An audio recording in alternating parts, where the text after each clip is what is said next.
Good afternoon and welcome to Justice and Peace here as a special report for Law and Crime. As you've heard, we've got quite the story for you. We're also talking to host of Live PD and founder of Law and Crime, Dan Abrams, about not only the death or the killing, depending on how you want to describe it, of Javier Ambler, but also the reaction that we're seeing, that being the cancellation. First the suspension and then the cancellation of Live PD, and tangentially also the cancellation of Cops, shows that have been going on for 4 seasons or some as long as since 1989. So let's talk about this and let's break this down. We have Dan here, but let's first start off with the clip to see what is sparking all of this outrage.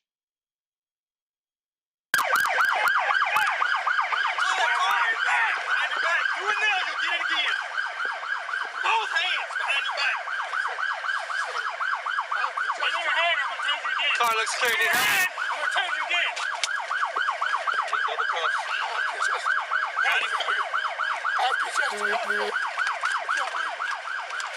Hey, big man, other hand now. Other hand. Put it out there. Other hand. Give me your hand. I'm gonna take you. Flat on your stomach. Flat on your stomach. Flat on your stomach. Flat on your stomach. Flat on your stomach. Stop resisting. Stop resisting. Stop. Sir, you need to comply. Stop resisting.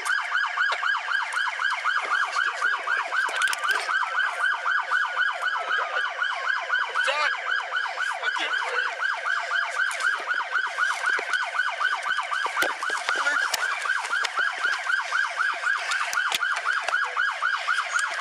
Please. Put your hands behind your back. There you go. Stand me. Roll. Do what you're asking you to do. Roll over. Do it now. Do it on your stomach. Do it now. Roll over. Do it now. Roll over. Get his hand out. I'm pretty sure I just broke his finger.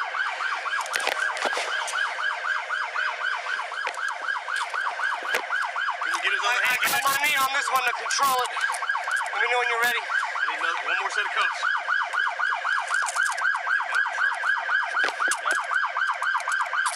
Other hand. Get it back. Get it back. Hand behind your back. Hand behind your back.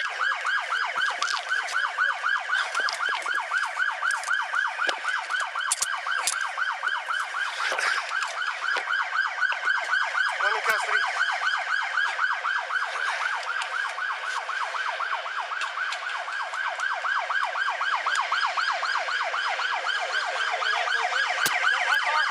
We're to wait. Vocals requesting EMS code 3. Black male, heavy set, unresponsive. Let's start like this. It's obvious that I'm about to interview the founder of the program and network that I work for. I pick up checks signed by Dan Abrams. However, he doesn't know the questions I'm going to ask. He doesn't know my opinion. He hasn't curtailed the questions that I'm going to ask him. And I bring that up because I want to be completely transparent. I bring that up also because I want to try to give light to Dan Abrams in terms of how he operates as a founder from a network. He could easily come here and say, Brian, I'm going to ask you to ask me this question and this question and this question, and I'm going to respond. He could have done that, but he didn't. He could have gone to keeping the peace, and it would have been a show that I think might be more in line with people think is going to happen. But Dan Abrams is here on Justice and Peace, having me asking questions that he has not told me what to say. And so I think that's important to show. So Dan, I want you to come in and I first want you to respond to the video and then anything that might have come from it, because I know that you've written an article on Law and Crime that I would urge people to go and read, because you're not going to get everything from this short bit of Dan explaining. And I also want you to look at A&E as to their official statement to get a full picture of everything. I'm not going to lie. When I saw this news, I had a knee-jerk reaction and I thought, makes perfect sense. As a public defender, I don't watch most legal shows or cop shows because I don't believe they are proper representations of what I see in the criminal justice system. They make defense attorneys seem to be like the bumbling idiots trying their best to represent hard criminals. And they make prosecutors, police officers, and judges seem to be these arbiters of justice and peace, which I know to be untrue by and large. And I say by and large, but not completely. I say by and large. So I had to take a step back, and I think everyone should do the same. And I I'm literally have it on right now. I've watched about an episode and a half. I'm about 20 minutes, or no, sorry, 10 minutes short of watching the last episode of season 4, episode 66 of Live PD. And I have some issues, and I have some praise. The issues that I have, let's start with the praise first. I think that Dan is accomplishing what he is putting out to say. He's showing a broad spectrum. I'm seeing officers who are complete gentlemen and ladies. I just saw an officer in this episode where they said it was signs of shot fired. It was 2 individuals on the street with fireworks going off. And from the very first word, you see the officer say, "Hey man, how's it going?" He gives him a handshake, tap. You can obviously tell he understands that community. Doesn't arrest him, doesn't tackle him, doesn't anything like that. And he says, "Pack it up." They pack it up and they go along their way. That's positive. I also see them arresting people who are committing crimes in a very professional way. But I also see some constitutional issues of search and seizure, Miranda warnings, and tackling people that bothers me without context. We're going to come back and kind of just think about that for a moment. We'll take a quick break, and we'll have Dan come in and give his point of view about both the video, because he outright says it's tragic, and also the response to it. We'll be back in just a moment.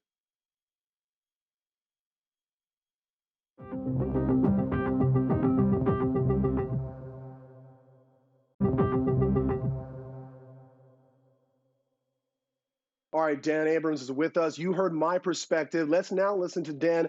Dan, the floor is yours. Talk to us about both the video that we saw and then the reaction that we're now seeing as to the suspension, which is now we're being told is a suspension of Live PD. Yeah. So first of all, obviously watching that tape, that body cam, is very difficult to watch. I had never seen the video before it was released. It is, beyond difficult to watch that as you hear the cries for help from Javier Ambler there. The issue, though, that you raised with Live PD, right, and you were talking more broadly about these kinds of shows, is I do think this show is different. The difference between a show like this and a show like Cops, for example, is Cops is like a highlight reel of crazy things that happens with police officers. And what Live PD does at its best is offers a much more transparent look at policing in America. And the reason we know what happened on that tape with Javier Ambler is because there were body cams. The reason that you can watch Live PD and make judgments about what you're seeing from the police officers in the field. You may feel that they're doing a bad job in certain cases. You may feel that they're doing a good job. But the reality is the reason you can make that judgment is because you're getting to watch them in action in real time. In retrospect, I believe there were mistakes made here, right? The question that Live PD has been asked about the retention of the tape is an important one. And as you point out, I laid out all of the explanations on lawandcrime.com about the policy that had been in place for Live PD was actually enacted to protect citizens. It was enacted so that the police couldn't subpoena our videos all the time and constantly use them against citizens. And so we had a policy that was across the board about not retaining videos absent a specific request in the context of an investigation. But look, in this particular case, based on what happened, there should have been an exception. Before the show was canceled yesterday, I and others were advocating for a change in that policy in the wake of this. But I also think it's important to note that there is body cam footage. The DA there has pointed fingers at Live PD, suggesting that there's some sort of stonewalling. The DA never asked for Live PD's tape until this past week, when it became sort of politically expedient. There should have been requests. Live PD, as I just said, in retrospect, should have ended up saving the tape. But I think that shows that show transparency, the same way I believe in cameras in courtrooms, because I think that it's important in showing how the legal system works. I believe that having a camera with police officers body cams, live PD is important as well. And I would agree, Dan. I don't think there's anything to disagree with those points. I think that this is a knee-jerk reaction. I also think that you, as the face of live PD, and live PD is kind of being dragged through the mud because of the faults of others. And I don't really see how, like, because you pointed out that the DAs are pointing the fingers at you. I don't see why the DAs are pointing the fingers at anyone but themselves. I don't see that connection. You don't have a duty there. I do see that, however, I do see the Ambler situation as a spark that obviously caused a fire. You guys addressed it.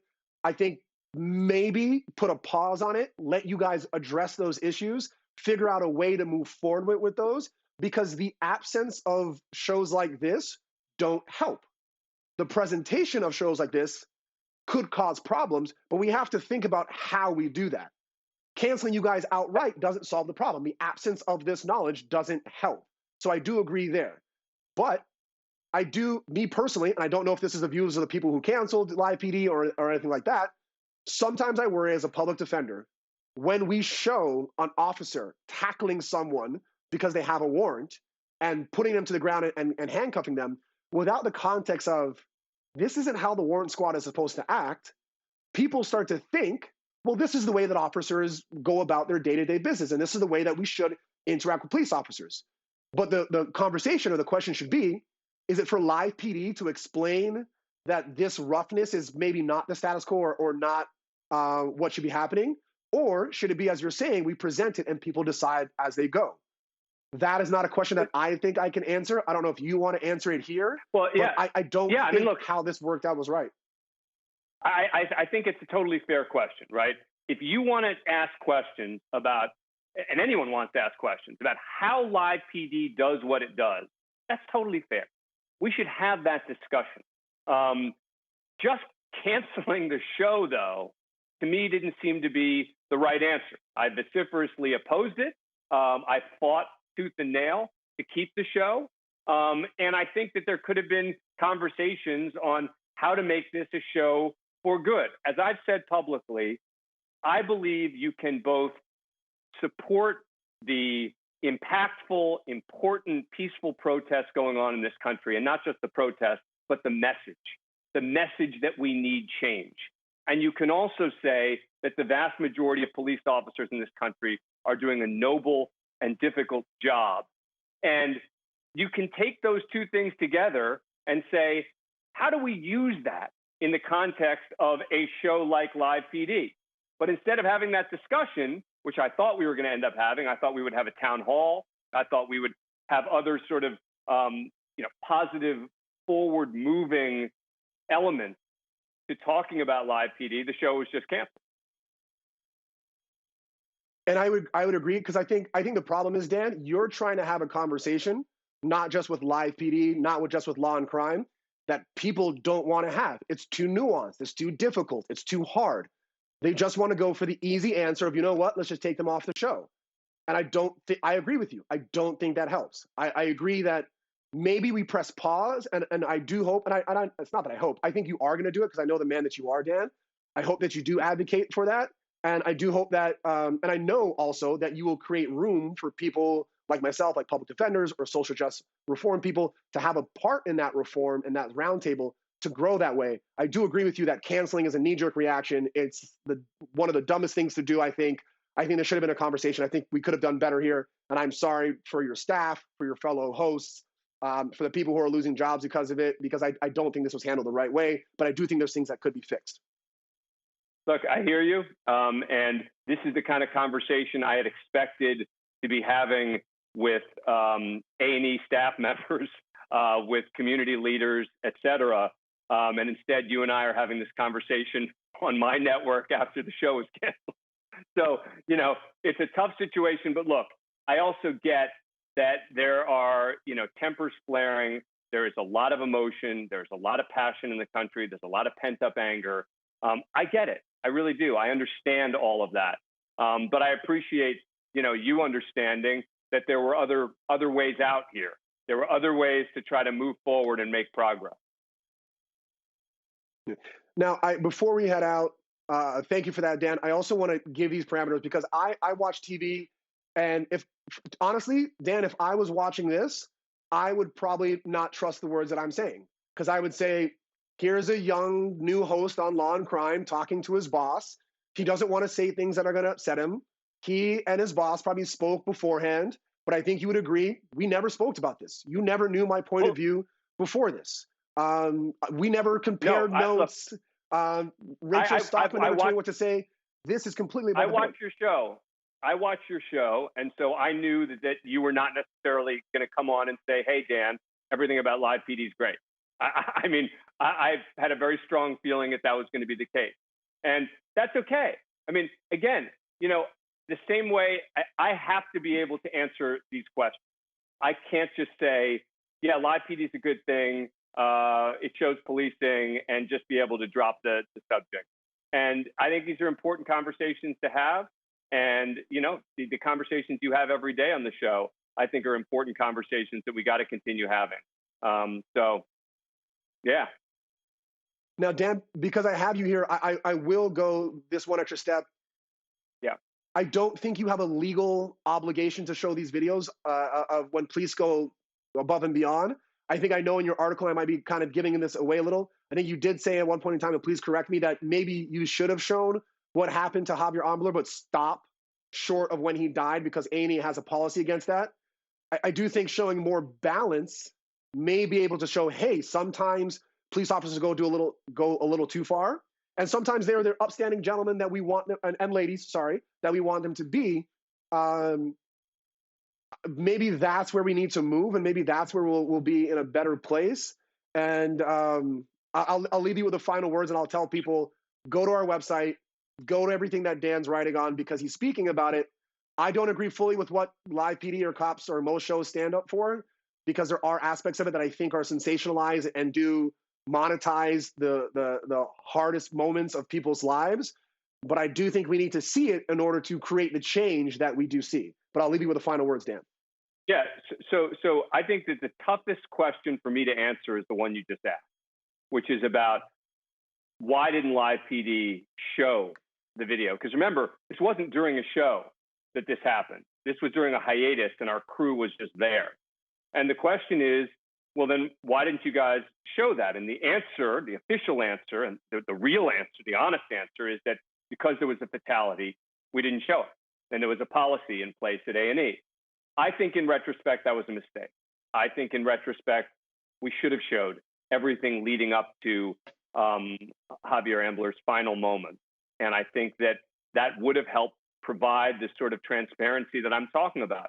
Even if there was a fatality, it's another policy issue that I think could have been reviewed rather than canceling the show. Okay. Dan Abrams, I want to thank you again. I think you've answered most, if not all, of my questions. Thank you for giving us an opportunity to interview in this way. You didn't have to. You chose to do so, and I hope people who don't share your views, at the very least, respect that and listen to what you had to say. We're going to switch gears now because I want to bring in a defense attorney who is representing an individual's family, that being Maurice Gordon, who we saw in a New Jersey video where he was killed in probably the most bizarre and peculiar way. The video, I don't know enough because of the video I've seen doesn't have all the answers, but we have William Wagstaff with us here, the attorney for the Gordon family. Mr. Wagstaff, thank you for being here. Thank you for your voice. Can you give us a little bit more information about, shed some light on this for us, please? Thank you so much for having me. So I share some of your same sentiments, and I'm sure that I've seen more video, have a lot more information than you, and it still leaves me with more questions than answers. It leaves the family, who's more important than you or I, of course, with more questions than answers. And I point the finger at the Attorney General's office for the state of New Jersey with the way that they've been handling this investigation. They have been trying to stonewall the family through me from the very outset. I was trying to get access to the data. I wanted the videos, I wanted the recordings, so that the family could answer the simple questions that any family would have. How did our family member die? Was he left to die on the side of the Garden State Parkway? Did he die in police custody? Did he die in the back of an ambulance? Did he die in the hospital? Who's his killer? All things that they had no answers to, and citing a policy of waiting until they had substantially completed the investigation, they would stonewall the family. They wouldn't give information. I insisted and was persistent. And then after about 8 or 9 days, they finally gave me access. But then when they gave me access, myself and my colleague are at the AG's office, they cut the video short. There's 15 minutes that they would not show. It's the moments immediately after Maurice was shot 6 times and then handcuffed, notwithstanding the fact that he was unarmed and did not pose any imminent threat to the officer. The officer is the one that actually engaged him when he simply tried to leave the vehicle after almost 40 to 45-minute traffic stop without providing him with information, without giving him a summons, without actually telling him where the tow truck was because his vehicle was inoperable. But with all of that being said, they wouldn't show the remaining 15 minutes, and they came up with every excuse under the sun. And then they call themselves being transparent. They do a decontextualized data dump, and they do this data dump before allowing the family to actually see the video themselves. The family was planning for a funeral and find out via text message from family members and friends that the video of his killing is on YouTube before they had the opportunity to view it. And now what's still missing, even after this data dump, is the remaining 15 minutes that I was asking for and demanding when I was sitting in the AG's office. So this is from the beginning to the point that we're at right now. I feel like the New Jersey Attorney General's office is paying lip service to this independent prosecutor directive that the AG initiated in 2019. So, William, if I can, because we as public defenders go through a similar situation, and I would say that this, what you're talking about, hits on 2 issues: moral decency and the ability for defense attorneys to properly investigate cases. I think there's an issue of moral decency because I don't think any family, regardless of how an individual dies, should have to find out how their child dies on YouTube. I think that should be a private matter that I think the police department and the AG's office could have extended just because of human and moral decency. No one wants to find out a family member dies that way. Second, William, is you, along with a lot of defense attorneys, get bootstrapped because you get video some months down the line. You don't have the ability to go and say, hey, let me go to this bodega. And I'm obviously a New Yorker, so there's bodegas with cameras everywhere. Let me go to this bodega and get this video. Let me go get video here. If I can get more video here and there and get more context for what's going on, maybe I can paint a broader picture than the narrow picture the officers are trying to show. But you give me a video that much later, I can't do that. So it hurts justice for everyone. What I will ask, because I'm still scratching my head, and of course you have more information than I do. With the information you have today, do you feel you have, I'm not going to say a complete, but a full enough understanding of what happened that day? Or do you think they're still holding more information from you? They're definitely still holding more information from me. And to your point about not being able to do your job, I, like you, do defense work. In this capacity, I'm representing the family to try to get justice for their son and to be the voice to make sure that this investigation is truly fair and impartial, with the possibility of there being a civil rights action. So the thing that was most frustrating is I'm not even an adversary to the AG. If what they're saying is true, that they are doing an independent investigation, they are the family of the victim. The family of the victim is usually 1-on-1 with the prosecutorial arm. In this situation, because this is not truly impartial, they've already made a determination that they want to sell a narrative that what the trooper did was justified. They're viewing the family and the family's desire to have answers as being adversarial. There should be an independent prosecutor dealing with the investigation and the presentment of this evidence to the grand jury when that happens. And that, for me, is the main issue here. You have the state attorney general who's investigating the state police. Doesn't work. There needs to be somebody else. If we had a municipal police force that was being investigated by the attorney general, where if there was going to be civil liability, the state didn't have a pony in the race, then that would be different. But clearly here, you're telling me the attorney general's office, who also defends the state of New Jersey in civil actions, is supposed to do an investigation impartially and find that one of their agents did something wrong that's going to bind them, and I'm supposed to trust that they're doing a fair and impartial investigation when they've already shown that they're withholding evidence, that you should be willing to show the family, to your point, just as a matter of compassion. Exactly. Trust is earned by the actions in which you do. And when your actions are contrary to that, I don't see why or how you can trust someone. But we're going to continue with more in this case, as well as the Breonna Taylor updates after this break.